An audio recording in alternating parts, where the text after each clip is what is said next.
Shri Shri Ras Viharini Ju Ki Jai, Braj Kishori Seva Trust, reading Shri Hari Raji Ki Bade Shiksha Patra. We are in letter 22, verse 3.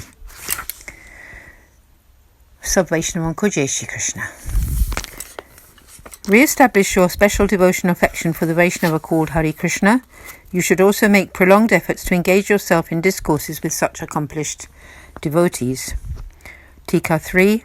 Return to the affectionate devotional connection you had with Hari Krishna. Make efforts to engage in discussion with accomplished devotees of the path of grace about love for the Lord. Then the divine love in your heart will be deeply and permanently established. This is why you should keep their company. Verse 4. I have perceived this Hari Krishna's inner state. You should associate with him and do not have worldly thoughts about him. When you regularly discuss with accomplished devotees, you develop your own heartfelt loving sentiments towards the Lord. Then the Lord resides in your heart and you can see him there. After that, your consciousness will never drift towards mundane existence, and worldly qualities such as material thoughts, misdirected focus, purposeless activities, and false speech will all be cut away from your character. Verse 5. Whatever else there is to know will be found in my Bandari's or manager's letter. Respond as soon as possible. Tika, you will find all the other information in my Bandari's letter. Read it and reply soon. Note to verse 5. Shri Hari Raji only began to ask for swift replies after Shri Gopeshwar Ji started to write back to him, as mentioned in the first verse of letter 20, viz. Also background. So reread the background to the Shiksha Patra and you will get the gist of this verse 5. Thus concludes letter 22, and we're now commencing letter 23. It is day 58 today of our readings. Renounce Bahirmukta, avoid turning your face away from the Lord. Translator's introduction. This letter gives exacting instructions on how to rid the heart of all anxiety and to fill it with love for Sri Krishna, thus avoiding contrary behaviour which turns your face away from him. I have given you a photograph of the subject matters. Introduction.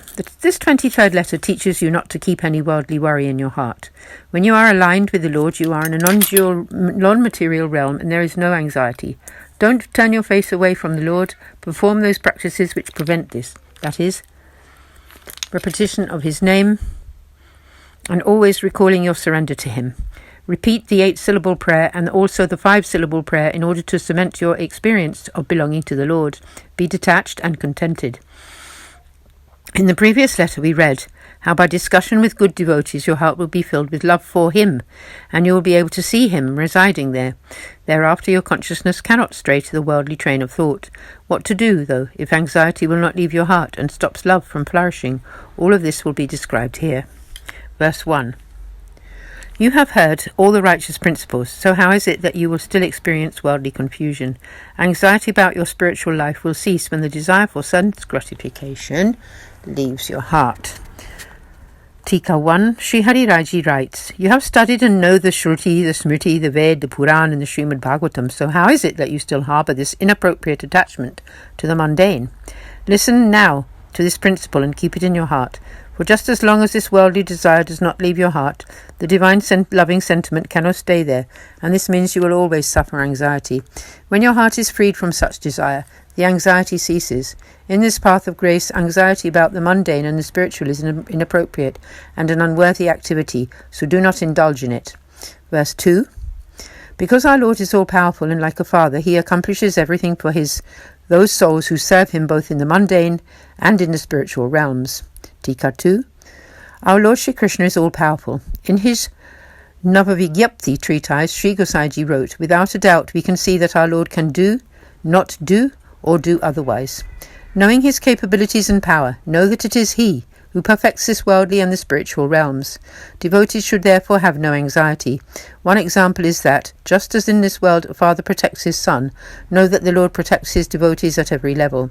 Be certain of this. Verse 3. These definitive words of Sri Acharyaji stand supreme. The Lord is established in grace and will not place his souls in the way of the world. Tika 3. Devotees on the path of grace, believing in Sri Acharyaji's teachings, should never be worried. This sentence is the second line of the first verse in his virtuous and pious treatise known as the Navaratna. Navaratna, the 9 jewels. From this line, it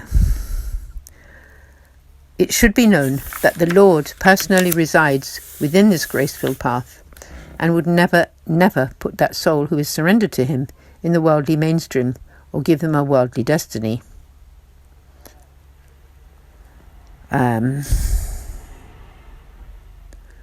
Chinta kapi nakarya niveditatma bihi kadapiti Bhagavan api pushtistu na karishyati lokikim shagatim.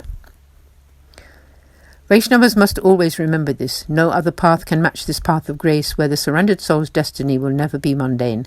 Someone might argue, but even though a soul is renounced in nature and does not have a worldly destiny, they still live in the world and have to act and react in it. So how do they avoid a worldly destiny? And thus concludes verse 3. We will continue with verse 4 tomorrow. Aaj ke Anand ki jai ho. Sab Vaishnavan ko sadar saprem sadenya. Osananda Jai Shri Krishna, Shri Shri Ras Viharini Ju ki jai ho. Jai Jai Shri Radhe Ji.